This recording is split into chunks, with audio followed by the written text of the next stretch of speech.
They say that when the sky darkens and thunder rumbles over the land, it's not just the storm arriving, it's something more. The Zulu people whisper of a creature, neither beast nor bird, that rides the winds of the tempest, bringing omens of fortune or death. Some claim to have seen its massive wings blot out the moon. Others swear they have heard its piercing cry, a sound so chilling that even the bravest warriors tremble. But what if I told you that this is more than just a myth? That the lightning bird, or Impundulu, has been feared and worshipped for centuries? So, sit back, because this is African Myths Unveiled.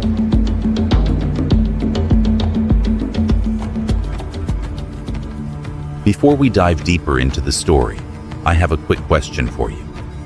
I know that many of you are tuning in from different parts of the world, all united by a love for African mythology.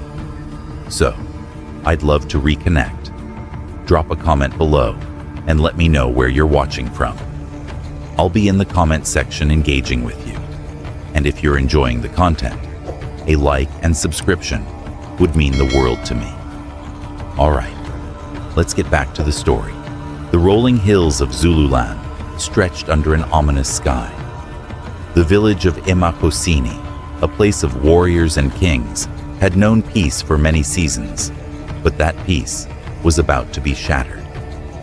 Sianda, the village's revered Sangoma, sat outside his hut, watching the sky. The air was thick with moisture, the scent of rain mingling with the burning herbs at his feet. A storm was coming, but it was no ordinary storm. The Impundulu was near. A distant rumble shook the ground, and in the far horizon, streaks of lightning clawed at the heavens. The villagers gathered, murmuring anxiously. They knew what storms could bring: floods, destruction, but also something far worse. The stories of the lightning bird were carved into their bones. "It is a sign," an elder whispered. "The bird of thunder wakes." Sianda did not answer. He had seen the signs before. The livestock had grown restless in the past days. The village dogs howled at the empty air. And just yesterday, a hunter had stumbled back from the deep bush, his face pale with terror.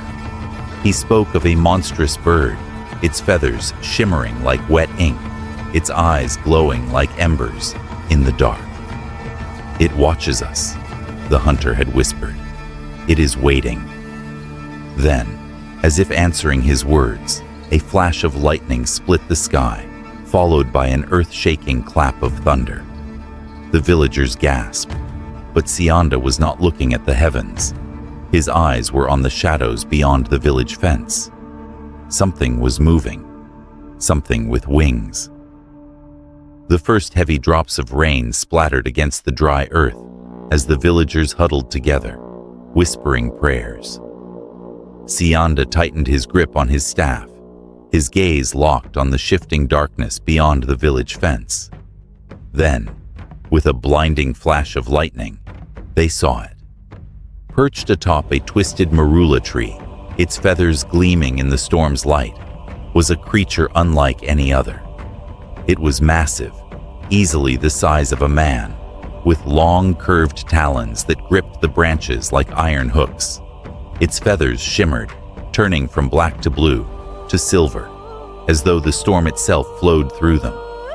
But its eyes burned.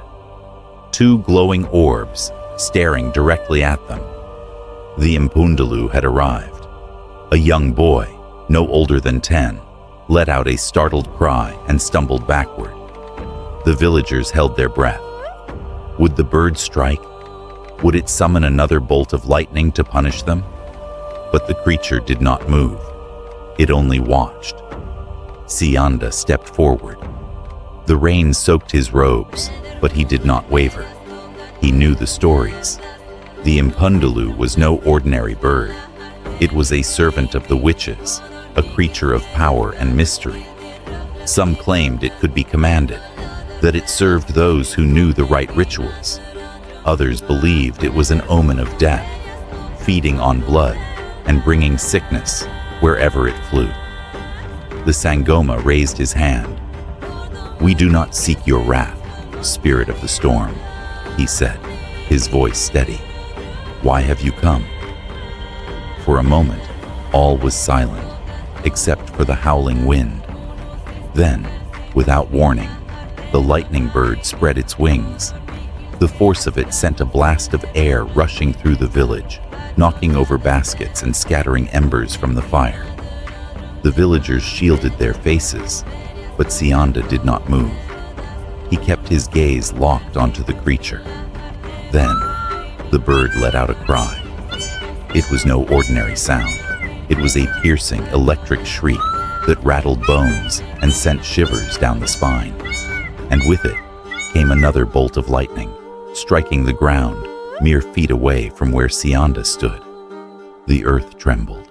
The villagers screamed. And when the light faded, the Impundulu was gone. But in its place, where the lightning had struck, the ground was scorched, and something lay in the center of the blackened earth. A message from the storm. What had the lightning bird left behind? And was its presence a warning or a test? The air crackled with the last remnants of lightning, the scent of burnt earth filling the village. Sianda, his heart pounding, took slow steps toward the smoldering ground.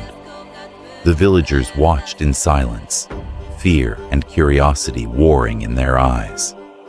At the center of the scorched earth lay something small, yet unmistakably strange, a single feather. But this was no ordinary feather. It shimmered, shifting between colors as if alive, reflecting the glow of the storm in unnatural hues.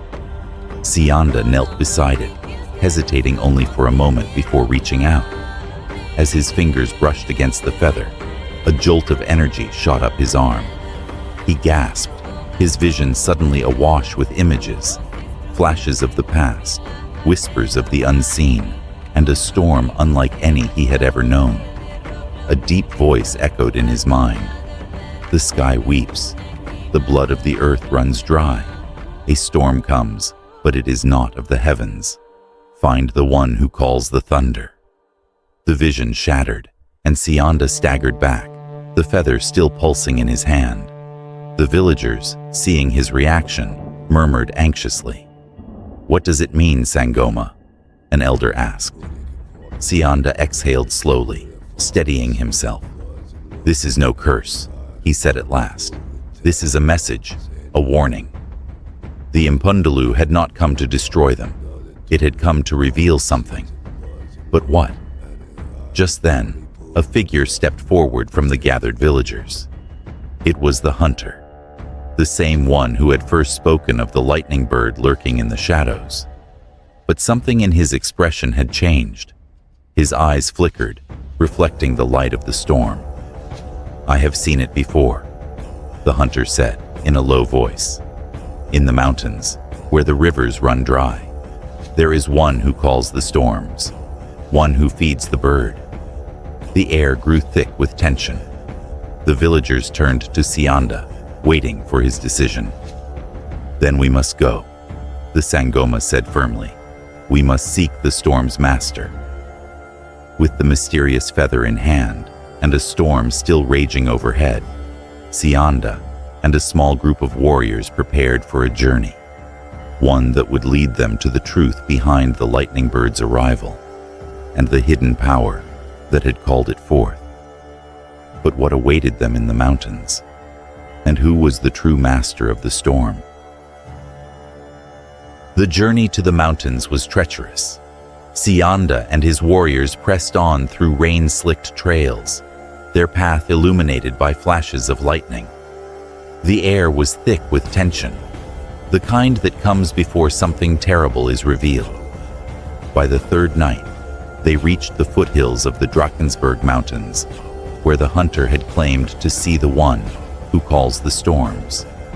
But as they climbed higher, the air grew colder, the wind whispering through the trees like voices of the dead. Then, they saw it. Perched on a jagged cliff was an ancient hut, its thatched roof worn from time, but still standing strong. And outside it, standing motionless beneath the stormy sky, was a woman. She was old, but her presence was overwhelming. Her long gray hair was wild like the wind, her skin marked with symbols known only to those who had walked the path of the ancient ones. In her hand, she held a staff carved from black wood, its tip crowned with something impossible. Another shimmering feather, just like the one Sianda carried. "You seek the storm," she said without turning to them. Her voice was deep, powerful. "And now, the storm has found you." Sianda stepped forward cautiously. "Who are you?" The woman finally turned to face them. Her eyes burned like embers. "I am Nomalanga, the keeper of the thunder. And you, Sangoma, hold something that was never meant to leave the sky." She pointed at the feather in Sianda's hand. "This was left by the Impundulu," Sianda said. "It came to my village. It left a message, a warning." Nomalanga's expression darkened. "Then you are too late." A bolt of lightning struck nearby, illuminating the horror in the distance, a massive shape hidden in the storm clouds, circling above. The Impundulu. But it was not alone. Beneath the swirling clouds, shadowy figures moved, a group of dark ones who called to the bird, who summoned its power. Witches, the forbidden kind. "They have bound the lightning bird," Nomalanga whispered, "twisted its purpose. It is no longer an omen, it is a weapon." Sianda clenched his jaw. If the witches had control over the Stormbringer, no village was safe. "What must be done?" he asked.